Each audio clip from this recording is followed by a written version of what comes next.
Story 1. Don't lock the door. This happened in December 2023, just a week before Christmas. I was 32, using my GI Bill to attend college in a small city in Colorado.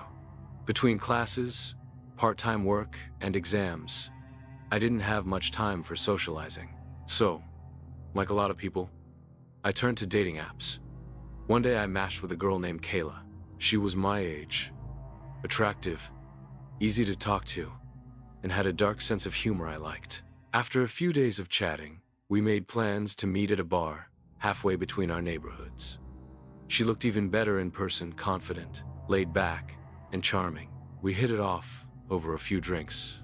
During the conversation, she mentioned working as a receptionist at a local police department and casually added that she lived with a roommate who happened to be out of town for the holidays. Then she said something that stuck in my head. I hate being home alone. My ex used to stalk me. I asked if she was okay. She just laughed and waved it off. He's harmless, she said. It made me uneasy, but I shrugged it off. A few drinks later, she invited me back to her place. Her house was a small one-story, off a quiet street. When we got there, she walked right in without unlocking anything. The door was already open. That immediately set off a flag in my head. She had just told me she had a stalker and no roommate at home.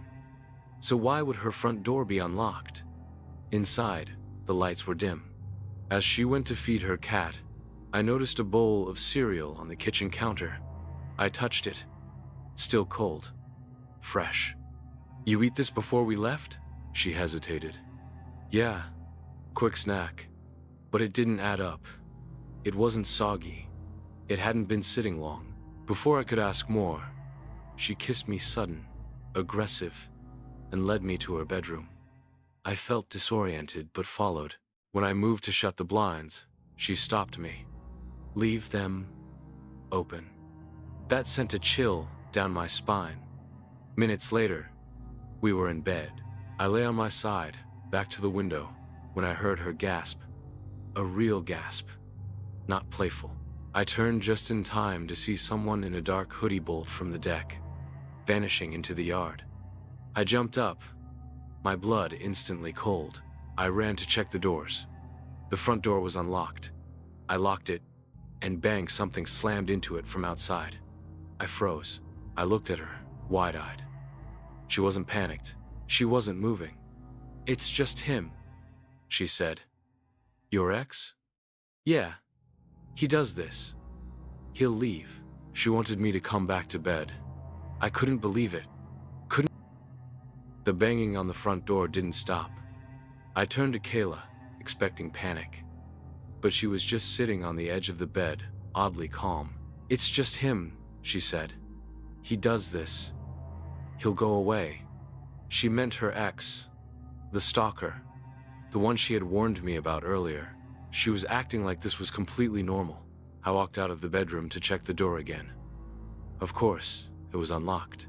I locked it, then looked around the house, and that's when I noticed something strange.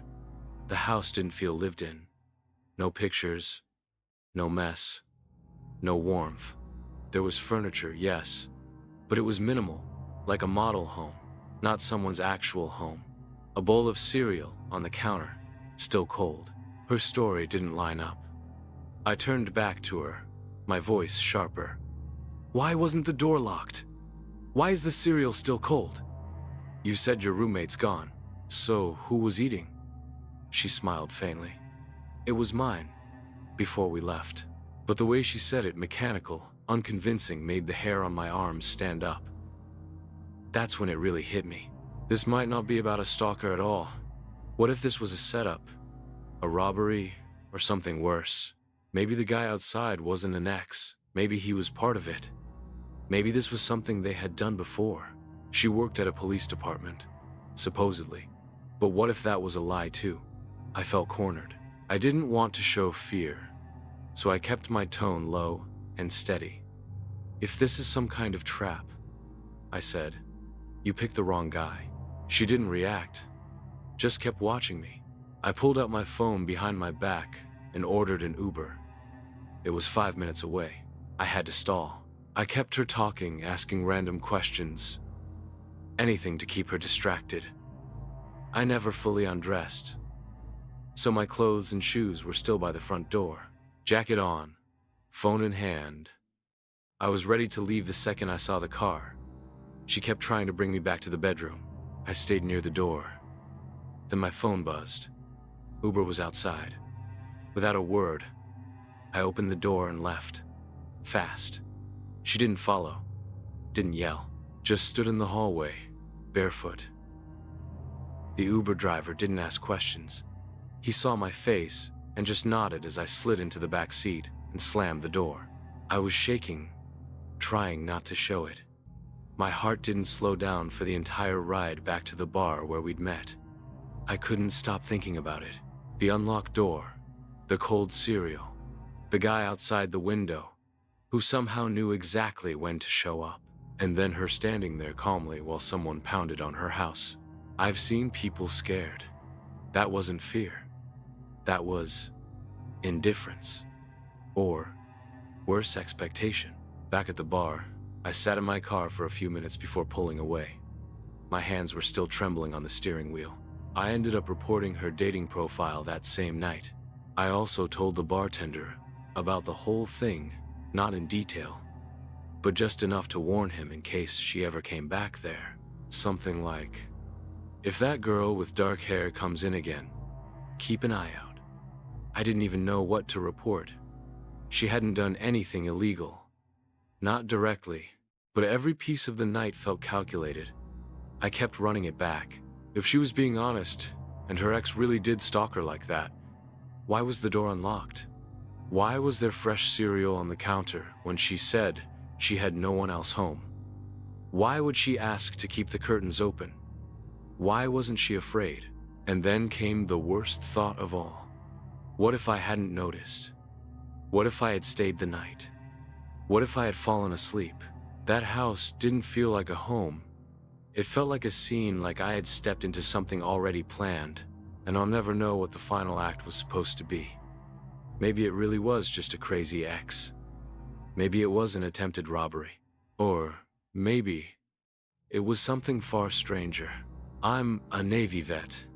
I've been in tense situations before. But that night, I felt truly vulnerable. Like I'd been hunted. Like I was bait. Since then, I double-check every lock, every time. I rarely use dating apps anymore. And I trust my gut, even if the situation seems harmless on the surface. Because if there's one thing that night taught me, it's that monsters don't always kick in the door. Sometimes they invite you in. Story 2. The door beside the bed. In February 2024, I visited my relatives in southern Spain. I often stay with them. But this time I needed privacy, so I booked a cheap Airbnb close to their neighborhood. I was traveling solo and booked last minute, so I wasn't picky. I just wanted a private place, not a room in someone's home. The listing said it was a small garden flat attached to a larger house with a private entrance. Not luxurious, but that wasn't the goal. Just quiet, simple, and my own space. The host, Miguel, was over an hour late, meeting me. I waited on the sidewalk with my suitcase, growing frustrated. When he finally arrived, he apologized profusely, said he'd lost track of time visiting friends in another town and had to rush back on his motorbike. Then he laughed and said, half-jokingly, "Don't mention that part in your review.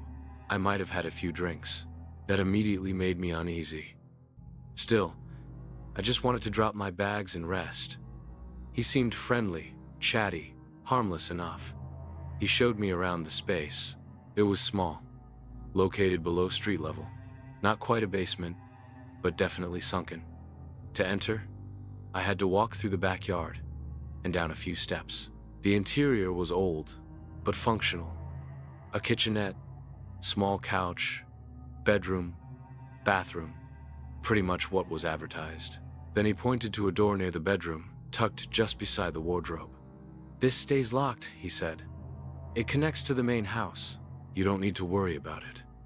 He brushed it off casually, as if it were irrelevant. But I didn't like it. I'd rented what I thought was a private flat.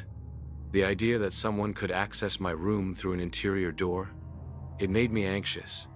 Still, I was tired. I nodded and said nothing. He gave me his personal number, said the Airbnb chat system was slow, and left.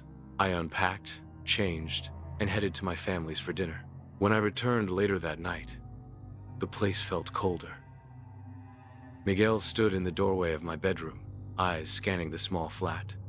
"I just need to check. I think I left it down here earlier," he said. I hadn't even responded to his knock. He had opened the locked interior door with his own key. Just walked in. I told him I hadn't seen any phone, but he was already inside, talking fast, checking the couch, the counter, the bathroom, everywhere. I sat there, frozen, heart pounding, trying to stay polite. I didn't want to provoke anything. He kept saying sorry, but didn't seem in a hurry to leave. Eventually, after searching every corner and not finding the phone, he mumbled something, smiled, and exited through the same door which he did not lock behind him. I stared at the door for a long time after that. It had no deadbolt. Nothing I could use to block it from my side. I considered packing up and leaving right then, but it was nearly midnight. I hadn't booked anything else, and hotels nearby were either full or far out of my budget. I was exhausted, and still had a few nights booked. Part of me kept trying to be logical. Maybe he was genuinely forgetful. Maybe I was just on edge. Still, I couldn't shake the fear. I took a quick shower, locking the bathroom door, something I never do when I'm staying alone. The whole time, I kept imagining him quietly opening that connecting door again. When I came back into the bedroom, I noticed something else that nearly made me leave immediately. There were 2 wooden chairs in the corner. One of them had ropes tied neatly around both armrests. Not tangled, not accidental, tied. The rope didn't look like it was there to fix the chair. It was just looped around like it was waiting to be used. I stared at it for a long time. Then I checked the rest of the room. Nothing else was obviously off, but now I couldn't sleep. I kept thinking, what if that door opens again while I'm asleep? I tried the movie trick, wedging one of the chairs under the doorknob to stop it from opening, but the door opened outward, so it didn't help. I placed both chairs in front of the door anyway, hoping I'd at least hear if it moved. I kept my shoes near the bed, my passport and phone in my coat, everything packed just in case. Then I sat on the edge of the bed, staring at the door, wondering, if I fall asleep, will I wake up with him standing over me? I didn't sleep that night. I laid in bed fully dressed, lights off, staring at that door. I kept imagining it slowly creaking open. At one point, I even thought I heard soft movement on the other side, footsteps, breathing, but the door stayed closed. By 6 a.m., I'd had enough. I grabbed my bag, shoved everything inside as quietly as I could, and decided I'd figure out the refund later. I texted my brother, who lived nearby, and asked him to come pick me up. Around 7 a.m., I left the room, but not before, folding a slip of paper and sliding it under the connecting door. That way, I'd know if someone had opened it while I was gone. As I walked toward the exit, I passed the staircase and front door, and that's when I heard keys turning again. I froze. The door opened, but it wasn't Miguel. It was a completely different man. Mid-40s, clean-shaven, carrying a grocery bag. He looked at me and smiled casually. "Hey there, I'm Tomas. You must be the Airbnb guest?" I stared at him. "Wait, you're Tomas, the host?" "Yeah. Sorry, I wasn't here last night. My brother said he let you in." My heart dropped. His brother? That meant the man who entered my room last night, Miguel, wasn't even the official host. He wasn't supposed to have access to my room. And yet, he had a key. He had walked in, searched, smiled. And the rope on the chair? I didn't say a word. I just nodded, made small talk, and left the house as quickly as I could. When I got to my brother's place, I checked the Airbnb app again. It did list Tomas as the host. The profile photo was a different man entirely. The paper I'd placed under the connecting door? It had been moved. Slightly. I never filed an official complaint. I didn't want to get involved in anything messy overseas, and I couldn't prove anything. No crime had technically happened, but I left a vague, cautious review, and I haven't booked a ground-level flat since. Because now I know. Sometimes, you're not renting just a room. Sometimes, you're renting access. And someone might already be on the other side of the door, waiting for the right moment to open it. Story 3. The ride that wasn't mine. This happened in early 2021, in a mid-sized city on the West Coast. I was working in food service, but during the pandemic, most restaurants had shut down. I picked up whatever work I could find, and that's how I ended up with a temporary job filing papers at a private medical office. They let me work overnight to avoid contact with daytime staff. It paid well, and the office was quiet. I liked that. One night, around 2:45 a.m., I ordered a rideshare to get there. I didn't want to take the bus that late. When the car arrived, I checked the model and color they matched. The driver rolled down the window and said, "For Clara?" I nodded and got in. He looked normal, polite. Clean car, jazz music playing, nothing off. I was tired, so after checking my phone for a few minutes, I put it on airplane mode to save battery and closed my eyes for the rest of the ride. When I woke up, we were parked in front of a large building. The driver gently tapped my leg to wake me up, which startled me, but he seemed calm. "We're here," he said. I got out, thanked him quickly, and walked toward the entrance. But something was wrong. This wasn't the medical office. The building was dark, half boarded up, not a single light on inside. I pulled out my phone and turned off airplane mode, no signal. Maybe it was the back entrance? I followed a faded sign through a side door and up a stairwell. The deeper I went, the worse it looked. Smashed windows, construction tape, old office furniture. Still no lights, no sounds, no people.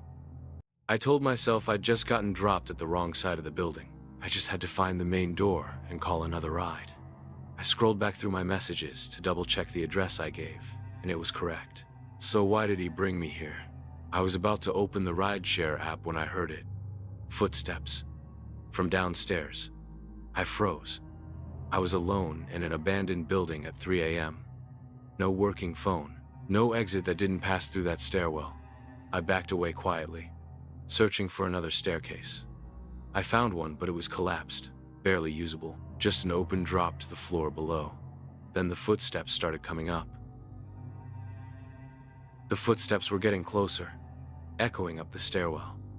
I stayed still, pressed against the hallway wall, heart pounding. I wasn't sure what to expect. Maybe someone passing through. Maybe a maintenance worker? I told myself anything to keep calm. Then, someone stepped into view at the top of the stairs. I froze. It was the rideshare driver, or at least it looked just like him. Same hoodie, same haircut, same calm face. At first, I thought maybe he came back because he realized the drop-off had been wrong. But then I remembered. I never told him the location was incorrect. My phone had been in airplane mode. The app wasn't even functioning. So how did he find me inside this empty building? Our eyes met. He didn't look surprised or even confused. Just quiet, watching. I couldn't explain it, but something about the moment made every instinct in my body scream.